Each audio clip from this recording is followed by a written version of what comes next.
गिट्टी बालू का जब ट्रक नापते हैं तो गिट्टी बालू के ट्रक में अक्सर जो है ड्राइवर आपको ठग लेता होगा। 1 इंच भी अगर बढ़ा दिया तो ठग लेता है। तो गिट्टी बालू के ट्रक को नापना कैसे है, पूरा प्रोसेस बताएंगे नापने का, जिससे जो है आप एक्यूरेट नापी करके और ट्रक ड्राइवर को खुद से आप पैसा दे सकते हैं एक्यूरेट नापी के हिसाब से। देखिए, गिट्टी बालू को नापने के लिए सबसे आसान तरीका हम बता देंगे। इससे आसान कुछ नहीं है। तो इसके लिए आपको लंबाई पता होना चाहिए, चौड़ाई पता होना चाहिए और ऊंचाई पता होना चाहिए। ठीक है। तो मान लेते हैं कि ये कोई ट्रक का ढाला है। जो ट्रक का ढाला यहाँ से यहाँ तक की लंबाई कुछ दिया होगा, नाप लीजिएगा फीता से। ये ऊंचाई देखिए, ऊपर से देखिए तो ये ऊंचाई है और ये इसका चौड़ाई है, ब्रेथ। तो अब हमें क्या करना है, ये सब का देखिए डायमेंशन यहाँ पर दे दिया है कि लंबाई 8 फीट है, चौड़ाई 7 फीट है और ऊंचाई 5 फीट है। तो हम सबको पता है कि तीनों को हम गुना कर देंगे तो हमारा 280 CFT आ जाएगा। ये हमारा क्यूब का फॉर्मूला है, L/B/H, मतलब CFT का, जिसको क्यूबिक फीट कहते हैं। अब हमें पता करना है कि जैसे कि हमेशा तो ऐसा नहीं मिलेगा ना कि 8 फीट में सब कुछ फीट में रहेगा। अगर इसमें इंच मिल गया, जैसे यहाँ है 8 फीट 7 इंची, 7 फीट 4 इंच, तो ऐसा वाला में हम कैसे करेंगे उसका हिसाब। ये हिसाब तो आसान है कि हम ये तीनों को गुना कर देंगे तो हमारा हिसाब आ जाएगा। लेकिन जब ऐसा वाला आता है तो हालत ख़राब हो जाता है लोगों का, नहीं आता है। तो देखिए, ये भी बहुत आसान है। करना क्या है, देखिए ये जो फीट वाला है इसको आप इंच में कन्वर्ट कर दीजिए। ठीक है, सबसे आसान वाला तरीका बता रहे हैं। तो ये जो है आसान करने के लिए 8 फीट, इसको हम इंच में कन्वर्ट करेंगे तब 12 से गुना कर देंगे और जो इंच में है उसको ऐसा ही लिख लीजिए।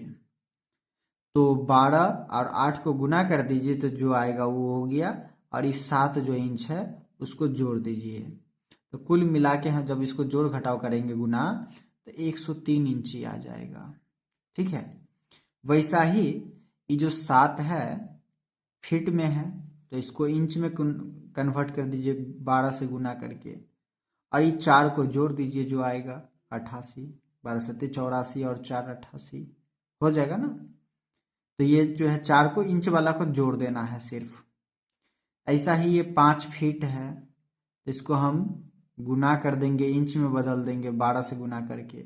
जहाँ जहाँ फीट है वहाँ वहाँ हम 12 से गुना कर देंगे, क्योंकि 1 फीट बराबर 12 इंची होता है, इसीलिए हम उसको गुना करके इंच में बदल दिए। और ये 6 है तो हम इस 6 को जोड़ देंगे, ये इंच में है तो 12 पंचे 60 और 6 66 हो गया। ऐसा ही आपको सब में कर लेना है। जैसे कि लंबाई इसका 8 फीट 7 इंची आ गया है, चौड़ाई 7 फीट 4 इंची, आप नाप लीजिएगा जहाँ तक जाए, ऊंचाई 5 फीट 6 इंची, तो हो गया इतना ही। अब इतना मिल गया तो इसको आप बना लीजिए अपने मर्जी से। जब ये वाला बन गया चार्ट, तब क्या कीजिए, इसका फॉर्मूला जो है L/B/H पर बैठा दीजिए। तो इसका क्या है, 103 गुने 88 गुने 66, ये तीनों को हम गुना कर दिए तो आया कितना, 59 82 24 आया ना। अब इतना CFT नहीं है, ये क्यूबिक इंच है अगर समझाए तो। अब इसको हमें CFT में बदलना है तो हम क्या करेंगे, 1728 से भाग लगा देंगे, ये हमारा CFT में बदल के दे देता है। तो हम 1728 से जब भाग लगाएंगे तो 346.194 क्यूबिक फीट निकल के आ जाएगा। ठीक है, CFT। अब मान लेते हैं कि इसका रेट कुछ भी हो सकता है, जैसे 80 रुपया, 87 रुपया, 85 रुपया। तो मेरे एरिया में मान लीजिए गिट्टी का रेट 87 रुपया अभी चल रहा है, तो 87 के हिसाब से 346.194 CFT का 30,118 रुपया 91 पैसा होगा। तो ये आपका CFT निकल गया है। अब जैसा रेट है उससे आप गुना कर दीजिएगा तो पैसा निकल के आ जाएगा। बाकी जानकारी के लिए आप हमसे कांटेक्ट कर सकते हैं कमेंट बॉक्स में।